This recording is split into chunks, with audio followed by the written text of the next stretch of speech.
the last episode, we went from Jamul, California to Calexico, where my wife, Yois and I crossed the border in Mexicali, traveled south, and camped in beautiful locations. In this episode, we continue our journey south of the border.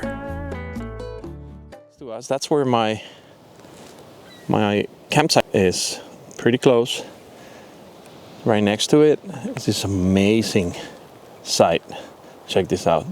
This is perfect for my vehicle and a trailer right here. You know, it's not windy. We're under this beautiful tree. And you have this amazing view. There's another spot right here. So what do you think, guys? I just don't want to leave, but I know it's, you know, the further you go south in Baja, the better it gets. So I think we are gonna move on, and we're gonna drive to Guerrero Negro, and then we're gonna make a decision there. Where we're gonna stay tonight. We don't want to stay on the Pacific side, which is colder. There's a lot of wind, so we are definitely moving to the Gulf. We might stay in Mulegé tonight. I don't know. Let's see what happens.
We arrived to San Ignacio. We spent the night in this beautiful oasis in the middle of the peninsula. San Ignacio is a small town of no more than 700 people. It's full of color and history. It's the Mexican typical pueblo. Downtown San Ignacio features a traditional town square surrounded by shops and restaurants. Its main attraction, the beautiful Misión de San Ignacio Cadacamán, founded by Juan Bautista de Luyando in 1728 under the Jesuitas Catholic order.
Good morning.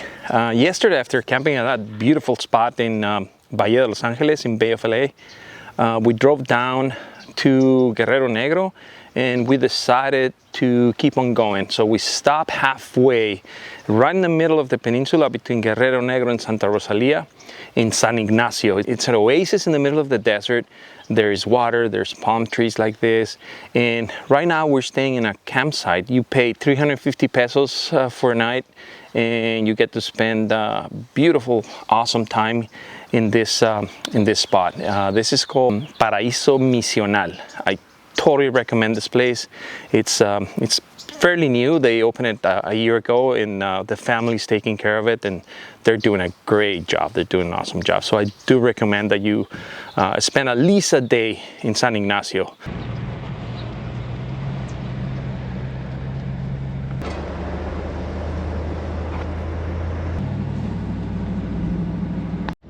We headed down to Santa Rosalia to continue our trip south. Santa Rosalia is a short 48-mile trip from San Ignacio. We stop at this town that in the 1800s the French mining company Boleo exploited the copper mines in Santa Rosalia. The French influence is still visible on its buildings. Even the local Saint Barbara church was built by Gustave Eiffel. Yes, the same architect that built the Eiffel Tower.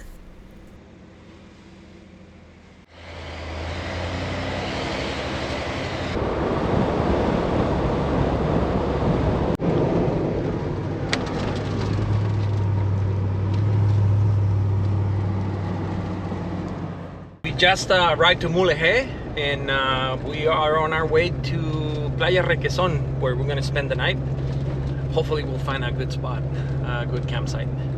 We're very excited. It's 1:16 in the afternoon, and it's 81 degrees, so it's looking very promising.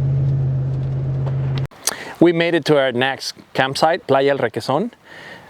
You've seen this before in my videos. We got a really, really good campsite.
After a restorative sleep, we woke up to a beautiful morning, a good cup of coffee and tea.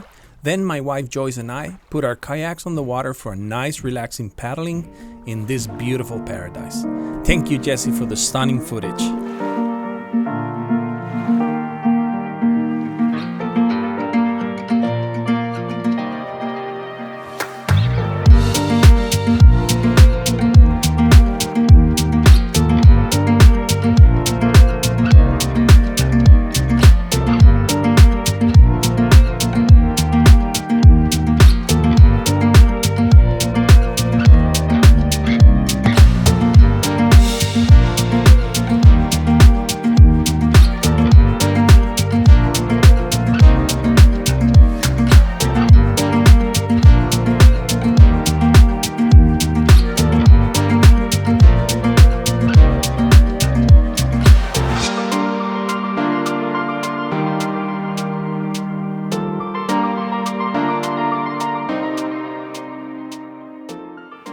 This will be our second night at El Requeson. We decided to stay one more night. We're leaving tomorrow morning, following the southbound highway.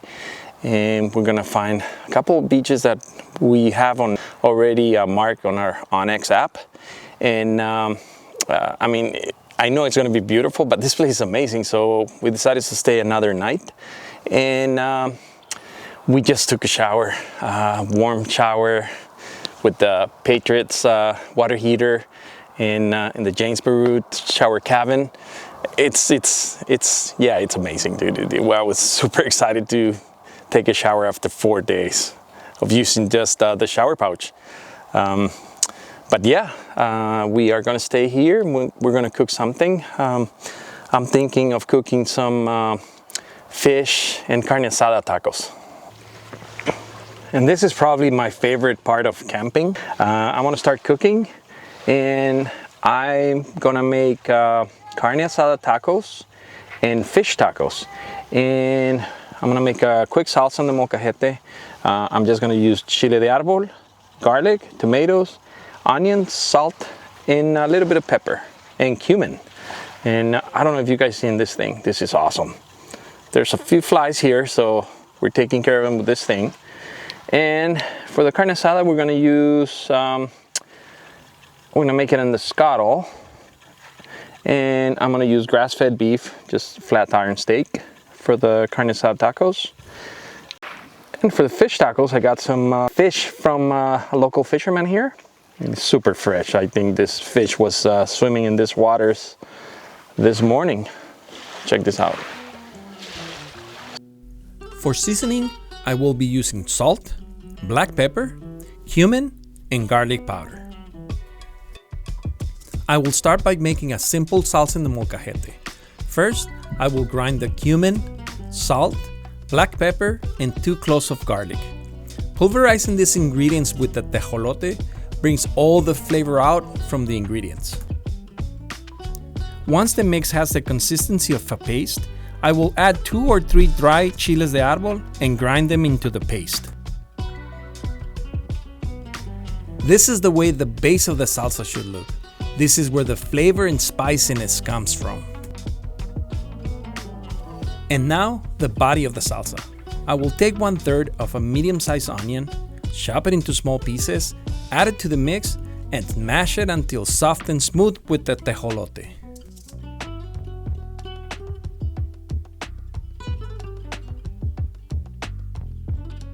Ripe red tomatoes are one of the main ingredients in salsa roja, a crucial element of taste and texture in salsas mexicanas. I will cut in small pieces 2 tomatoes and then add them in the molcajete and work them with the tejolote until the desired consistency. I will finish the salsa by adding a pinch of cilantro, add salt if needed, and set it aside. For the fish, I will be using local white fish fillets. I will cut it in taco-sized slices, put them in a bowl, add salt to taste, garlic powder, black pepper, sprinkle a generous amount of flour, and mix everything together.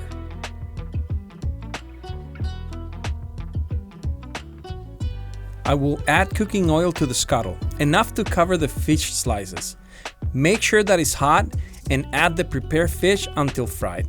Set it aside and proceed to cook the carne asada. While the steak seasoned only with salt and pepper is cooking, Yois prepare a mayo and sour cream sauce for the fish, a simple and quick add-on for the fish tacos, seasoned only with salt and pepper.